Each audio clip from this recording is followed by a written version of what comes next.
आज मी या गुळापासून बनवणार आहे तिळाची चेक्की. माझ्या मुलाला तिळाची चेक्की खूप आवडते, त्यामुळे मी आज थोडासा गूळ होता तो थोडासा बारीक करून घेतलेला आहे आणि इथे मी त्याला मस्त मंद आचेवर चाचणी बनवून घेत आहे. कारण माझ्याकडून थोडासा बारीक झाला नाही, थोडा ठोकरच आहे, त्यामुळे जरा चाचणी व्हायला वेळ लागत आहे. चाचणी म्हणजे फक्त पातळ गूळ करून घ्यायचा आहे, बाकी काही नाही. चमच्याने सतत हलवून घ्यायचा आहे त्याला, जेणेकरून तो खाली लागणार नाही. तो माझ्या मागच लागला आहे शेंगदाण्याची चक्की खायची म्हणून. आणि अशा गोष्टी घरात बनवणं आवश्यक आहे, कारण त्यानिमित्ताने साखरेऐवजी गूळ खाणं खूप चांगलं आहे. मुलांना खूप पौष्टिक असतं हे तिळाची चेक्की वगैरे बनवणं. मी बनवते तेव्हा साधारण 2 दिवसही जात नाही, इतकं पटकन मुलं संपवतात. मुलीला आणि मुलाला दोघालाही खूप आवडतं, त्यानिमित्ताने त्यांच्या पोटात पौष्टिकही जातं.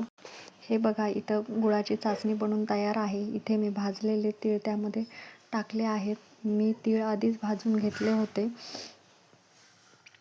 तीळ भाजल्यानंतर ते मिक्स केल्यानंतर गरम गरम पटकन त्याला एका प्लेटमध्ये ओतून घ्यायचं आहे. या ठिकाणी मी मस्त प्लेटमध्ये त्याला पसरून घेत आहे. ते घट्ट झाल्यामुळं पटकन पसरत नाही, त्याला लाटण्याच्या साहाय्याने मी पसरत आहे. पण तरीही माझ्याकडून प्लेट थोडी छोटी झाल्यामुळं ते व्यवस्थित पसरवता येत नव्हतं.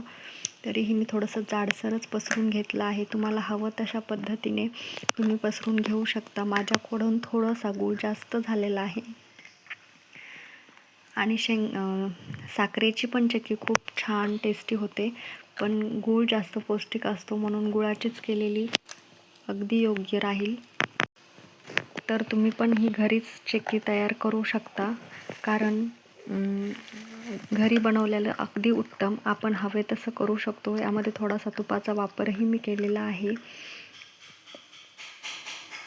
बघू शकता, अशा पद्धतीने थोडंसं जड होत आहे मला, त्यामुळं थोडंसं जास्त अगदी लवकर केलं आणि थोडंसं पातळ झालं तर खूप पटकन होतं हे.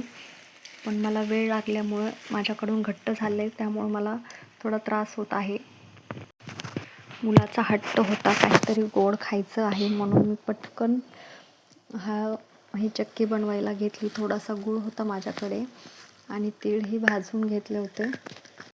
ही चक्की जेवढी जास्त मुरली जाते, थोडा वेळ झाल्यानंतर अजून टेस्टी लागते. फक्त तीळ योग्य पद्धतीने भाजता यायला हवेत आणि थोडंसं गुळाचं प्रमाणही कमी पाहिजे. बघू शकता तुम्ही, मी सगळे स्लाइस व्यवस्थित टाकून घेतलेले आहेत. आता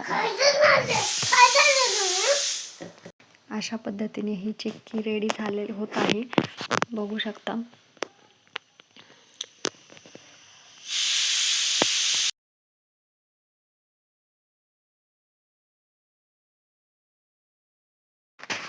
जर चाकूने स्लाइस होत नसतील तर सरळ चक्की थोडी थंड झाल्यानंतर हातानेच तिला काढून घ्या. हे बघा, मला त्रास होत आहे म्हणून मी सोडूनच देत आहे याला आता, आणि मी हातानेच करून घेणार आहे.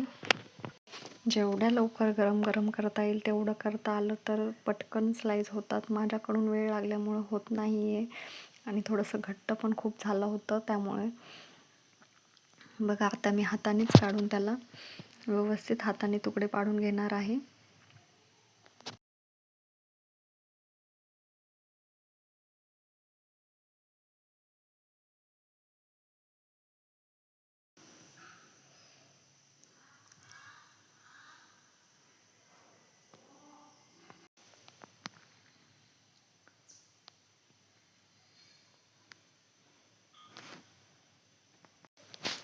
तुम्हाला यासोबतच शेंगदाण्याची चक्की बघायला आवडेल का, ते कमेंटमध्ये नक्की सांगा. एवढं व्यवस्थित नाही, पण घरी मुलांना काहीतरी छान खाता येईल, पौष्टिक खाता येईल एवढं तरी नक्कीच बनवू शकता. कारण दुकानवर बनवलेल्या वस्तू खूप कोणत्या तेलात बनवतात काही माहीत नसतं. घरगुती आपण योग्य तेच यूज करतो आणि थोडंफार पौष्टिक, चांगलं आणि लगेचच झटपट होणाऱ्या गोष्टी बनवता येतात. हे बघा, थंड झाल्यानंतर अगदी कुरकुरीत असं मस्त त्याचे पीस करून घेतलेले आहेत. अगदी दुकानात मिळते त्याच पद्धतीने, फक्त थोडंसं गुळाचं प्रमाण जास्त आहे, बाकी काही नाही. या ठिकाणी चक्की बनवून तयार आहे. आवडलं असल्यास चॅनलला लाईक करा आणि सबस्क्राईब करायला विसरू नका.